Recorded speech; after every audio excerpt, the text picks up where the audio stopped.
Okay, right. Welcome back. This is still a Biashara Tuesday on KUTV Rise today. I'm glad that you guys haven't moved thus far to any other station because the best of business every single morning on Tuesday ni hapa, nowhere else. Don't go anywhere, right? Mtoto wa Mariam, some Kenyans are motivated by the 2 billion. That is interesting. Mariam anasema Kenyans wengine kwa hii country, they are motivated by 2 billion shillings to wake up every morning. If you don't get what that means, you can DM him and get to know who are those Kenyans wanakuwa wamesaikia 2 billion. As for him, the reason he wakes up every morning is to escape poverty. The thought of maskini knocking my door is an alarm. That is a natural alarm for him. Continue engaging me, of course, to know what motivates you to wake up and do the business or the kind of business that you're involved in. For housewives, they might get a reason to wake up every morning if this ruling by the High Court judge that is seeking to have them paid a salary by their husbands is taken seriously, as Peter Oluoch is doing it. He's taking it seriously, saying that watu walipe housewives. Tuanzie hapo before we get into stock. You did a very interesting video that watu wanaongelea sana, wanasema wewe una support watu walipe housewives.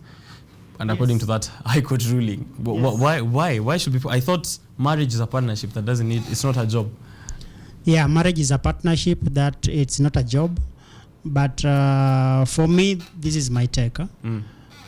Before I met this girl, she was working.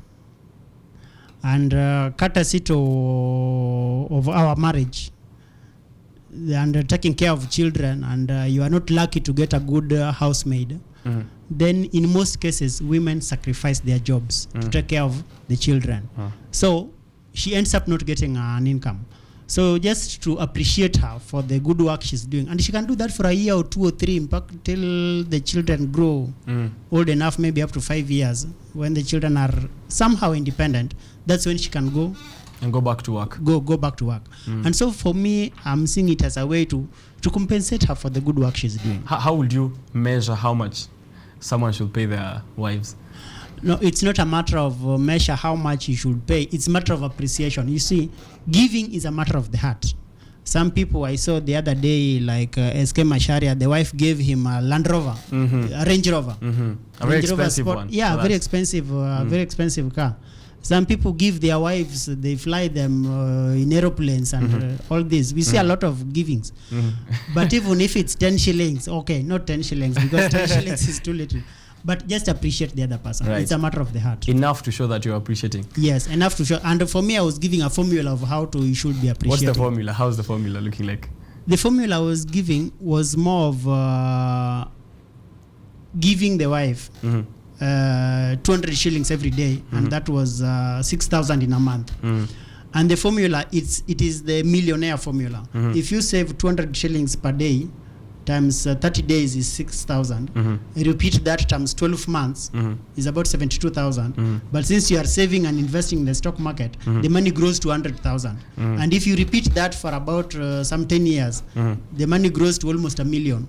And if you repeat that for some 20 years, the money grows to 10 million. So giving your wife 20 million, Simba, it's a long period of time. I didn't see that one. Yeah. So it's an investment of millions. It's investment of umeweka ni kama stock market as well. But ni yake, but the money will be growing. Kama kuweka in stocks. So if you're a house husband, then what happens? You also need to be paid something. Unajua kuna watu like they just want to sit in the house and have the wife go and do work. Mimi nitalea mtoto basi pia mimi nilipwe 200 shillings a day. I agree. We may consider that, but my Christian background does not allow house husbands. God said the man should go and sweat. It's out of your sweat that you shall eat. We may be sympathetic to you, but believe you me, I've interacted a lot with women. Men are made to sacrifice and give. Women are not like that. Very few women will sacrifice for you and feed you and pay you and you eat and you dress. Very few. Even as a man, you will feel some type of way if that happens. So for a man, maze, hata kama ni kutafuta mjengo, you go look for something to do. Watu wajipush, Don't be a house husband. That is what we are saying this morning. Ujaribu ujipush pia usingoje upewe kakitu. Now, if you have kakitu and you're investing 200 shillings a day now in stock, what is what is the kind of information someone should have before they come into stock? Again, I know we've had this conversation, but it's important that we always make sure that we're getting to learn even the new lessons that you've learned so far. So before maybe I invest my 200 bob a day into stocks, what should I know first? What I tell people is this: I created a Telegram group, and I created the main reason I created a YouTube group is to YouTube channel is to advise people on the issues of the stock market.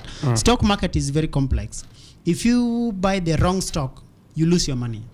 Like those who bought Uchumi supermarket, they lost. Those who bought Mumias, they lost. Those who bought Kenya Airways, they lost.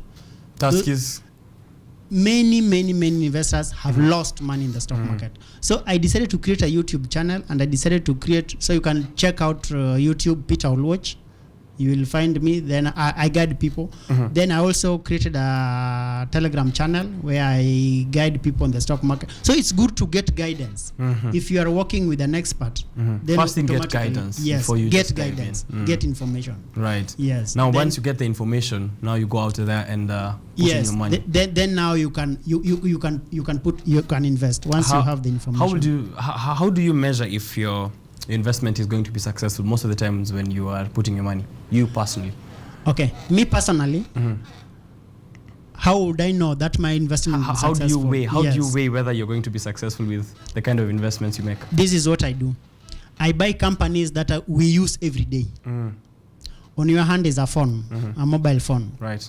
The mobile phone is using data bundles from Safaricom. The mobile phone is using, if you are calling, you're using credit from Safaricom. So most definitely, if you buy Safaricom over a long period of time, you'll be successful. Right. Because Safaricom will keep growing.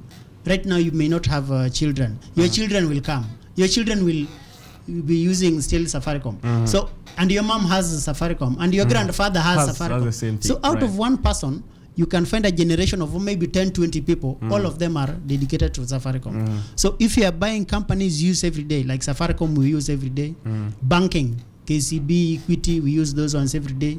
If you are a smoker or you use BAT every day, kama ni mtu wa TI unapenda pombe, even invest pale even the ODM, the politicians were saying BAT punguzwe. They want the price of alcohol reduced. So if you are drinking, EABL, those ones are companies. People will always drink. Yeah, people will always drink. So those are good companies. Just what you need to consider is this company, people use it every day. The products people use every day. Right. I'm hoping banks, be it insurance, be it what, So take a look at the things that people will always use, because that's all, which means the companies are making money. Yes, the company will always make money. Will always make money. Unga, for example. You will always see Tugali. Total, fuel. You will always fuel your car. Even if you don't have a car. Paraffin, our mothers at home. Yeah. Right. Oh, because even if you don't have a car, you're using a matatu, so there's fuel. You're always using a matatu. I'm hoping Arimis also have their stock somewhere, because that's used every single day as well. So some of those things that you should look at, Peter Oluoch is saying, angalia vitu ambazo watu wanatumia every single day, whether it's fuel, Arimis, beer, anything else. Make sure that you're investing on those ones, because the companies will always make money. Now, since you came here last, what has happened in the stock market, and how is it looking like? Since I came here, the stock market was on a slight bull run. It went up. Then, of course, it reached the top. Then it started sliding down. Yeah, as I'm speaking now, it's about to start going up again. Yes, and now, do you feel like if the government lifted some of the regulations in COVID, will that affect stocks in any way? Of course, Kenyans love party after party. Yeah. So since we love party after party, I'm expecting that companies like EABL, of course, ni celebrate pesa sasa. So I'm feeling that social events, people should also be like keep updated to the happenings around the world.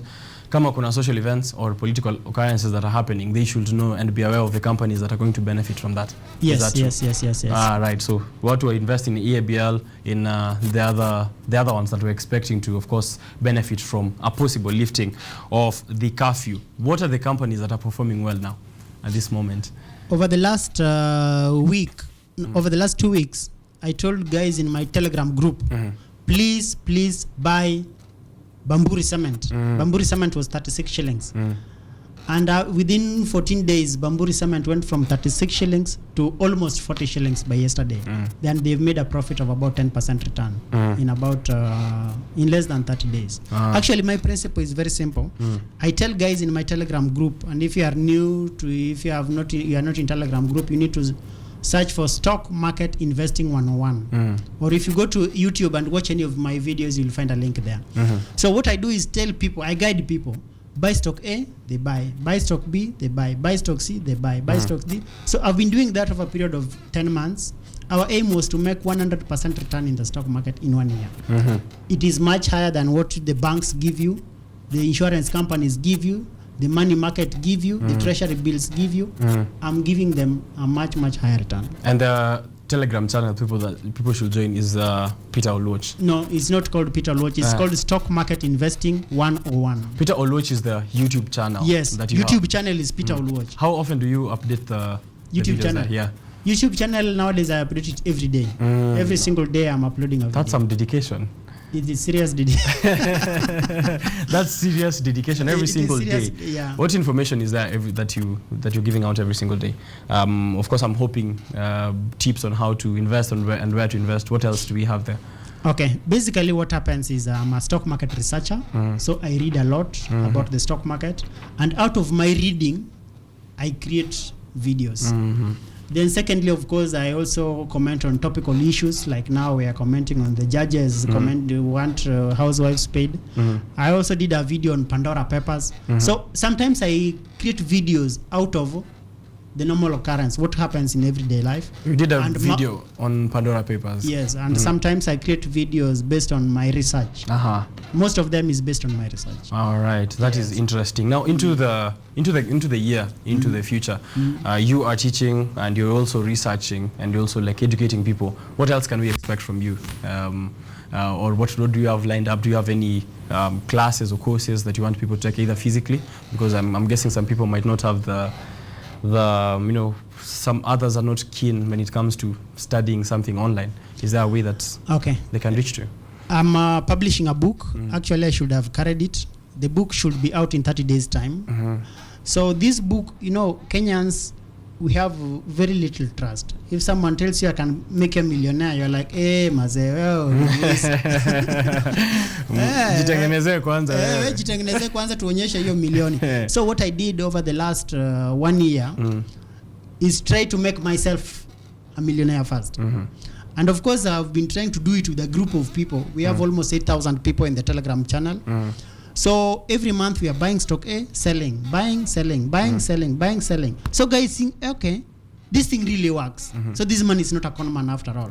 So after seeing that, then of course now if you want to introduce to them a course, then they can easily buy because they know, okay, we have tested. And we have Ni kama kuonja nyama, we have tested and we have seen it works.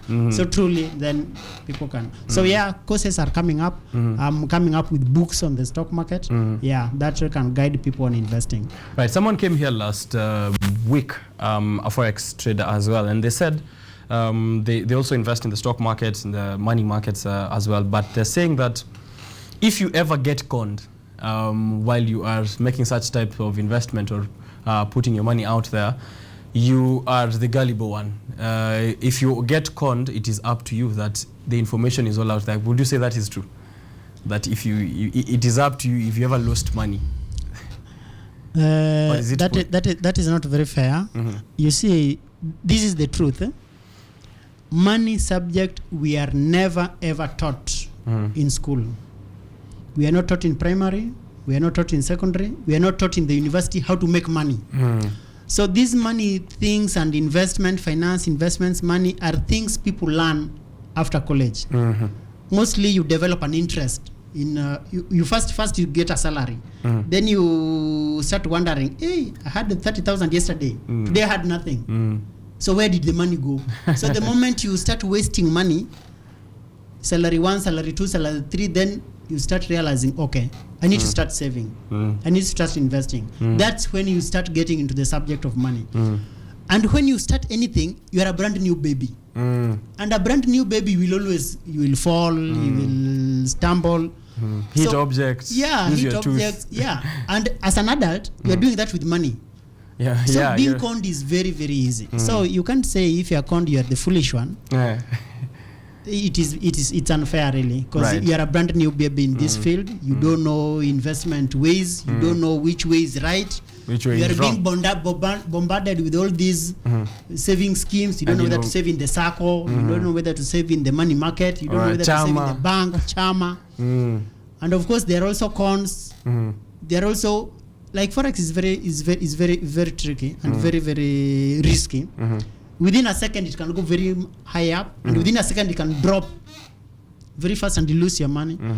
So I started this channel as a way to teach people that we can walk with you, we can guide you, we can lead you. And I'm telling people this, ladies and gentlemen, if we don't save, we run the risk of our parents. Most of our parents and grandparents, according to Retirement Benefits Authority, 90% of them are poor. Our parents. Yes, and grandparents. 90% of them are poor. If you collect 100 old people, those who are 60 years and above, only 10 are rich. 90% broke, wamesota. They depend on us 10 to out send of them 100 money. ndo pekee wako na pesa. Yeah. So what I'm telling people, this generation, we have 420 salaries. If you're 25 years and you start working and you start earning income, you have 420 salaries. It is very easy to waste all these 420 salaries. So please don't waste them. I'm telling them, start saving, start investing, start growing, and all of us can be millionaires. 420 salaries, 420 salaries. Watu wasiwaste your pesa. They should. It is very easy to waste it. And by the time you waste it, you are 60 and you're told go home. And you have nothing to go. And you have nothing to go home. Right. So investments in stocks. That's what people should be doing. And checking out, of course, your channel. That is investment. What was the YouTube is Peter Oluoch. Peter Oluoch is on YouTube. What should people be investing in this week as we wind up? Okay, this week I've not given a new stock to. I've not given a new stock. I've not recommended a stock yet for people to invest in. So I'm still weighing the market. Do you ever invest outside the country? Companies out there? And what is your advice on that as well? Yes, personally as an individual, I'm studying the American market, and I'm saving. Of course, I told you I'm working towards being a millionaire in Kenya first. Then, of course, I want to go and invest in the American stock market. Yeah. Of course, being a dollar millionaire will take time because that's 100 million Kenya shillings. Yeah, it will take time. Yeah. Unless ongezewe kidogo na housewife pia 200 a day. Yeah. But what I'm doing is I've studied the American market. Last month I was reading a book by Warren Buffett. Warren Buffett started investing $100 in 1950s. Actually 1957 to be specific. Over the last 70 years, the man has grown money from $100 to $100 billion. He's among the richest people in the world. He's the top 5. Top 5, yeah. Yeah, top 5 richest man in the world. Right. So the American market is very good. But it also requires a lot of money. If you're going there with 10,000 Kenya shillings, that's it's nothing really. $100. Yeah, it is nothing really. It will take you some time. Yeah, so I'm going to American market next year. Their market is big. Kenya has only 60 companies. American market has nearly 50,000 companies that you to can invest in. Yeah, it's too big, and it's like umetoka jiji maze in a small river, where in a small stream, alafu uende Mombasa, Indian Ocean. Mambo yote. Unaishtuka, mambo yana change. So we are hoping you will study that ocean for us, alafu tupatie that information. Yeah. Of course I'll be doing that, studying the ocean so that you don't get swallowed by sharks.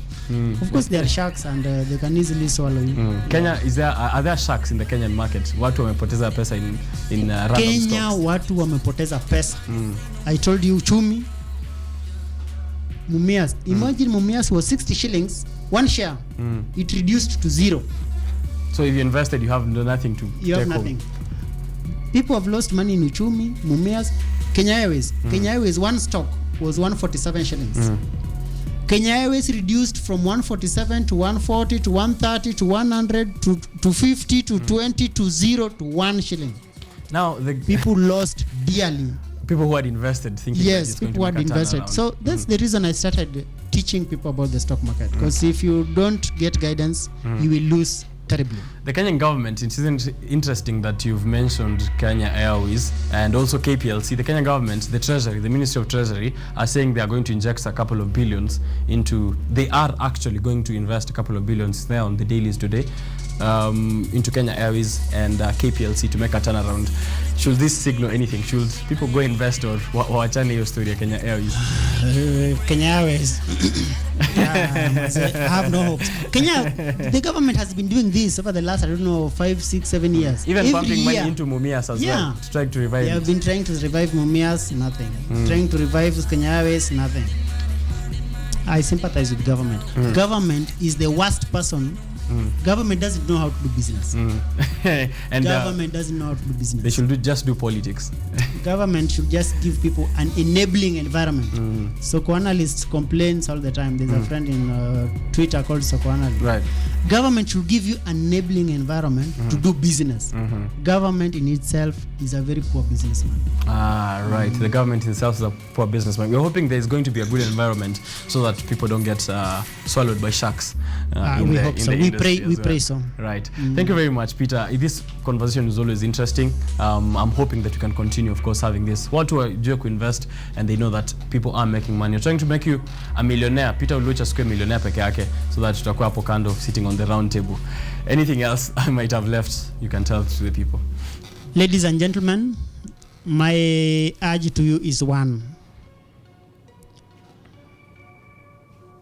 According to Retirement Benefits Authority, those who are aged 60 years and above, our parents and our grandparents, 90% of them are poor and broke.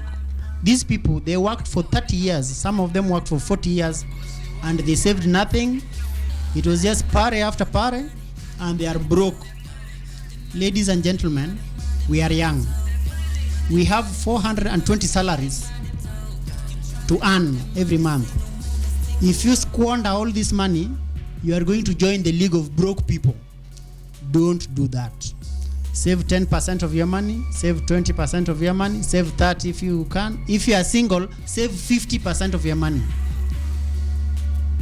If you do that month after month for 1 year, 2 years, 3 years, 10 years, 20 years, and investing it and growing it at 10%, 20%, 30% return, you'll be rich automatically. Let us not go into our sunset years poor and broke and you have medical bills to pay. Sasa unaitisha rambe, wacho wakusaidia kuna. Usiwe hivyo.